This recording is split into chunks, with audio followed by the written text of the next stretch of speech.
តើការកំណែតម្រង់ការកែសម្រួលកាត់បន្ថយឬកែសម្រួលមុខងារតួនាទីឬបង្កើតបានន័យថាកែនេះទោះបីជាយើងដាក់អភិក្រមពង្រឹងជាជាងពង្រីកកន្លែងខ្លះចាំបាច់ត្រូវតែបង្កើតដើម្បីឲ្យទាន់សភាពការឧទាហរណ៍ថាយើងដើរទៅបីហ្នឹង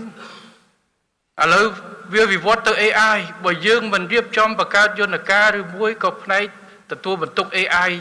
សម្រាប់ពន្ធដារទេយើងនៅចោលអញ្ចឹងអ្វីដែលសំខាន់គឺយើងមានយន្តការច្បាស់លាស់មិនមែនធ្វើឡើងដោយផ្អែកទៅលើប្រធានស្ថាប័នគិតថាបង្កើតទៅនេះដើម្បីលើកទឹកចិត្តអ្នកនេះបង្កើតមកយុគឋានឲ្យទៅឬមួយក៏មិនចូលចិត្តអ្នកនេះលុបយុគឋានចោលអត់ទេអានឹងដែលការលើកនៅក្នុងសំណួរចោទតាមប្រព័ន្ធបណ្ដាញសង្គមដែលខ្ញុំទទួលស្គាល់ការកង្វល់ប៉ុន្តែយើងក៏អាចយកមកបញ្ជាក់ប៉ុណ្ណេះគឺយើងមានយន្តការវាយតម្លៃច្បាស់លាស់ក្រសួងមុខងារសាធារណៈពិគ្រោះយោបល់ជាមួយនឹងក្រសួងស្ថាប័នពាក់ព័ន្ធធ្វើការសម្រេចឆ្លងធ្វើយ៉ាងណាដើម្បីឲ្យការងារនេះបានសក្តិតើត្រូវលុបត្រូវកែមុខងារត្រូវមករួមគ្នាឬត្រូវបង្កើតអញ្ចឹងនៅក្នុងរដ្ឋាភិបាលយើងបានកែសម្រួលច្រើនហើយនៅក្នុងអាណត្តិនេះយើងនឹងជំរុញឲ្យគ្រប់ស្ថាប័នអាចធ្វើក្រសួងខ្លះនៅរក្សាដដែលក្រសួងខ្លះកាត់បន្ថយអគ្គនាយកដ្ឋានគឺឬមួយបករួមទៅនេះ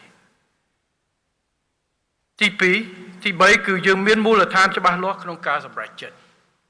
មូលដ្ឋានគឺយើងមិនយកមនុស្សជាគោលទេយើងមិនកាត់ជើងតម្រូវស្បែកជើងគឺយើងកាត់ស្បែកជើងតម្រូវជើងស្បែកជើងដើម្បីឲ្យយើងពាក់ទៅស្រួលដើរទៅលឿនកុំឲ្យឈឺជង្គង់អញ្ចឹងការកែសម្រួលរចនាសម្ព័ន្ធការកែសម្រួលស្ថាប័នទូនាទីភារកិច្ចរបស់អង្គភាពចំណុះគឺផ្អែកទៅលើលទ្ធផលជាគោលតើយើងចង់បានអីទីហោអគ្គនាយកដ្ឋានពន្ធដារចង់កែសម្រួលមិនមែនចង់បែរតាមនឹកឃើញគឺចង់ឲ្យធ្វើម៉េចសេវាផ្ដល់ទៅឲ្យអតិថិជនកាន់តែសក្តិកាន់តែលឿនកាន់តែប្រកបភាពសប្បាយមិនន័យថាធម្មតាជាប់ពន្ធមិនសប្បាយមិនប៉ុន្តែគាត់គង់តបងដដែលកុំឲ្យនីតិវិធីវាស្មុគស្មាញពេកបើគាត់អាចបងខ្លួនឯងពីផ្ទះមកជាជាងជិះឡានមកជាប់ទីហោដូចបាញ់កំណាក់ទៅបានន័យថាពេញចិត្តនៅក្នុងការបំពេញកាតព្វកិច្ចធ្វើឲ្យមិនឈឺក្បាលបានន័យថាច្បាស់អញ្ចឹងលទ្ធផលជាគោលអញ្ចឹងបានយកអានឹងទៅយកទៅរៀបចំជារចនាសម្ព័ន្ធនិងប្រព័ន្ធការងារមានពីរគឺមនុស្សនិងប្រព័ន្ធការងារប្រព័ន្ធការងារមុនបានរៀបចំមនុស្សក្រោយដូចខ្ញុំនិយាយយើងមិនរៀបចំនយោបាយកឋានឬមួយអីមួយដើម្បីតម្រូវចិត្តមនុស្សមាន5នាក់អញ្ចឹងត្រូវបង្កើត5នយោបាយកឋានដើម្បីឲ្យគាត់មានការងារមានទួនាទីដូចគ្នាអត់ទេគឺយើងត្រូវគិតថាដើម្បីឲ្យសេវានឹងល្អតើស្ថាប័នណាក៏ទួលរចនាសម្ព័ន្ធរៀបយ៉ាងម៉េចប្រព័ន្ធការងារ digital អីយ៉ាងម៉េចនីតិវិធីកាត់បន្ថយយ៉ាងម៉េចបាទអានឹងដូចក្នុងដំណាក់កាលដែលមិញអាយដាមគង់វិបុលបានលើកអំពីជំហានប្រវត្តិប្រមាណឆ្នាំប្រមាណដំណាក់កាលអញ្ចឹងយើងរៀបចំកែសម្រួលបែបនេះមិញដើរមើលអាគារអាយដាមអគ្គមណ្ឌលសិពាចាបានប្រាប់ពេលដែលឃើញប្រមូលពន្ធលើកមុនដាក់សិទ្ធិកេះដៃជិះម៉ូតូមកយកមកដល់មានមនុស្សអង្គុយរាប់ឥឡូវដូរទៅ FMIF ប្រើតាម digital ទាំងអស់សំបីតែក្នុងអាគារនេះអត់មានលុយផងមិញគាត់ដើរទៅពង្រៀនអ្នកមកបងពន្ធយកតែកដាមួយស្លឹកមកទៅផ្ទៀងផ្ទាត់ធ្វើការជាមួយមន្ត្រីពន្ធដារចប់កាន់កដាមួយស្លឹកទៅធនាគារបងអត់មានចាំបាច់ទេអញ្ចឹងដាច់ខាតត្រូវអាដាមគំដិតវិជាថានៅរដ្ឋាភិបាលធ្លាប់មាននយោបាយកឋានមួយគឺនយោបាយកឋានរាប់លុយព្រោះត្រូវមានព្រោះកម្មមុនលុយទាំងកេះទាំងបាវយកមកដើម្បីរាប់អញ្ចឹងកែតម្រង់ពេលដែលយើងដូរមក digital ទាំងអស់យើងត្រូវលុបនយោបាយកឋានរាប់លុយចេញព្រោះគាត់អស់ការងារទៅបាទ មន្ត្រីកែសម្រួលគាត់បដូរភារកិច្ចគាត់សម្របទៅតាមការងារដូរពីរាប់នឹងដៃមក digital ត្រូវបង្កើតការគ្រប់គ្រងសាច់ប្រាក់តាម digital ចឹងទៅអញ្ចឹងគឺការកំណែតម្រង់បែបនេះបើសិនជាយើងមិនកែយើងមិនហ៊ានកាត់ទេយើងទៅបង្កើតនាយកដ្ឋានមួយឬមួយផ្នែកមួយដែលទទួលបន្ទុកតាមប្រព័ន្ធថ្មីតែនៅរក្សានាយកដ្ឋានរាប់លុយគឺទី1ខាតមនុស្សខាតធនធានថវិកាជាតិបើកទៅពាក់កែឲ្យគាត់លែងរាប់ហើយឬមួយក៏ថាត្រូវតម្រូវឲ្យគាត់មានការងារត្រូវតែដូរនីតិវិធីមករាប់លុយដដែលវាយឺតអញ្ចឹងត្រូវតែទុកទី2មន្ត្រីដែលគាត់នៅនឹងអត់ការងារធ្វើក៏ទី1គាត់ក៏សតិអារម្មណ៍ដែរពួករបស់ខ្ញុំអត់មានការងារគេរវល់គ្រប់គ្នាយើងមកអស់លុយរាប់ឲ្យខ្ញុំរាប់លុយតែអត់មានលុយឲ្យខ្ញុំរាប់ដូរទៅ digital អស់ហើយអានេះគ្រាន់តែជាឧទាហរណ៍ប៉ុន្តែឧទាហរណ៍ផ្អែកទៅលើការជាក់ស្ដែងនៃការតំណែងតម្រង់នៅគ្រប់ក្រសួងស្ថាប័នទាំងអស់យើងកែបែបនេះយើងមិនកែរៀបចំដើម្បីមនុស្សហើយការកាត់នេះមិនមែនដោយសារមន្ត្រីមិនខំធ្វើការឬមួយក៏គាត់អសមត្ថភាពមកនាយកដ្ឋាននឹងអត់មែនទេប៉ុន្តែប្រែប្រួលទាមទារឲ្យប្រសិទ្ធភាពនៃការបម្រើសេវាឲ្យរដ្ឋកាន់តែប្រសើរវាត្រូវពឹងផ្អែកទៅលើការបដូរនីតិវិធីបដូរភារកិច្ចបដូរប្រព័ន្ធការងារហើយត្រូវសម្របតាមនឹងអញ្ចឹងលុបឲ្យដឹងយើងកែសម្រួលបាទនេះគឺជាកត្តាជាក់ស្ដែងដែលយើងធ្វើពាក់ព័ន្ធទៅនឹងការកំណែតម្រង់ហើយខ្ញុំសូមសរសើរចំពោះអគ្គនាយកដ្ឋានពន្ធដារដែលបានធ្វើកិច្ចការងារនេះតាមរបាយការណ៍ហើយតាមបទបង្ហាញបាញ់នេះគឺយើងធ្វើជាផ្នែកមួយនៃការកំណែតម្រង់ហិរញ្ញវត្ថុសាធារណៈដែលក្រសួងសេដ្ឋកិច្ចហិរញ្ញវត្ថុដឹកនាំធ្វើទាំងពន្ធដារទាំងកុយទាំងគ្រប់ទាំងរដ្ឋាភិបាលទាំងការគ្រប់គ្រងបាទដែលសួរកាលមុន MIF ចូលមកពន្ធចូលពីតាមខេត្តមួយមកមុំទៅមកដល់លើ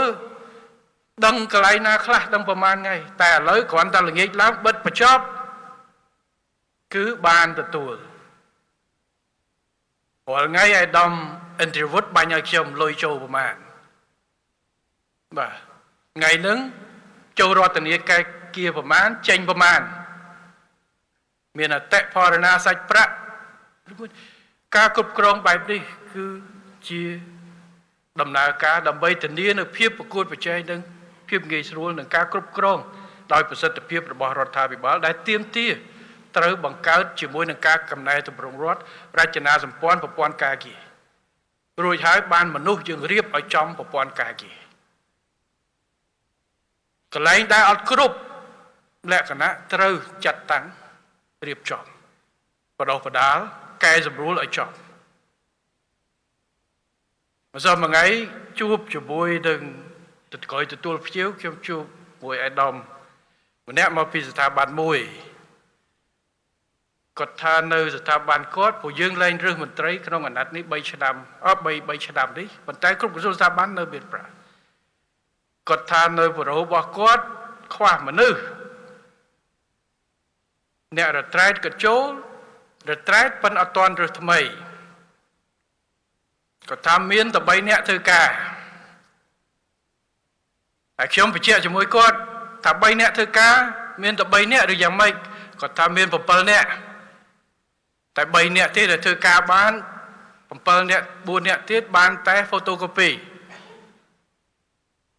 អញ្ចឹងសំណួរសួរថាតើឲ្យរដ្ឋត្រូវបន្ថែមមនុស្សទៅឲ្យគាត់ឬមួយក៏យ៉ាងណាតែខ្ញុំថាឥឡូវទី1 4នាក់នឹងត្រូវរកវិធីបដោះបដាលផ្ទៃក្នុងឲ្យគាត់ព្រោះអ្នកខ្លះនៅមានឱកាសបដោះបដាលបានដើម្បីឲ្យទទួលការងារលើសពីនឹងនៅក្នុងយុគតានៅក្នុងការឡាយទៅក៏តាំងអ្នកខ្លះបដោះ5ដងអត់ចេញនឹងចាំយើងគិតរឿងមើលភារកិច្ចឲ្យស្របប៉ុន្តែខ្ញុំជឿថាបើសិនជាយើងកែសម្រួលតម្រូវមនុស្សឲ្យត្រូវការងារនិងប្រព័ន្ធការងារឲ្យអប់រំគាត់បដោះបដាលមិនមែនថាកាត់នឹងបានន័យថាកាត់នយោបាយកតានេះត្រូវបោះចោលមកផ្ទាំងមិនមែនទេបានថាមន្ត្រីដែលនៅក្នុងនឹងត្រូវសម្របសម្រួល retrain បដោះបដាលដើម្បីទៅទទួលការងារផ្សេងឬមួយក៏យ៉ាងដែរអញ្ចឹងខ្ញុំសូមបញ្ជាក់ឡើងវិញការកំណែតម្រង់រដ្ឋនេះឬមួយហេដ្ឋារចនាសម្ព័ន្ធ ឬមួយប្រព័ន្ធការងារមិនមែនផ្អែកទៅលើការស្រឡាញ់ឬស្អប់មនុស្សនោះទេប៉ុន្តែយកលទ្ធផលដែលស្ថាប័ននោះជាគោលដើម្បីបង្កើនប្រសិទ្ធភាពក្នុងការបំពេញភារកិច្ចរបស់ស្ថាប័នដូចជាគោលយកមកដើម្បីកែសម្រួលឲ្យស្របទៅតាមស្ថានភាពការប្រែប្រួលនៃពិភពលោកបច្ចេកវិទ្យានិងការប្រែប្រួលនៃប្រសិទ្ធភាពនិងប្រសិទ្ធផលការងារចប់ហើយបានយើងរៀបចំមនុស្សដើម្បីតម្រូវបាទបើកន្លែងថ្មីបង្កើតនយោបាយកតា AI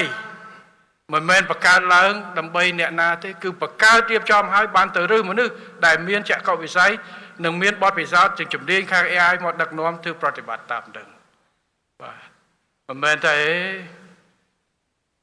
គាត់អត់ចេះ AI ផងគាត់ជំនាញខាងភាសាតែបង្កើតនយោបាយកតា AI ដើម្បីឲ្យគាត់សុបាយចិត្តដាក់គាត់ទៅអត់ទេទៅរៀបចំមនុស្សឲ្យទៅអញ្ចឹងការរើសមន្ត្រីក្រោយនៅក្នុងឥឡូវនេះគឺយើងមាននិយមបាទទី1ក្នុងរយៈពេលនេះយើងកាត់បន្ថយការរើសក្រោយពីការវិភាគមុខងារហើយក្រសួងស្ថាប័ននីមួយៗប្រជាណាសម្ព័ន្ធហើយការរើសមនុស្សចូលគឺស្របទៅតាមតម្រូវការ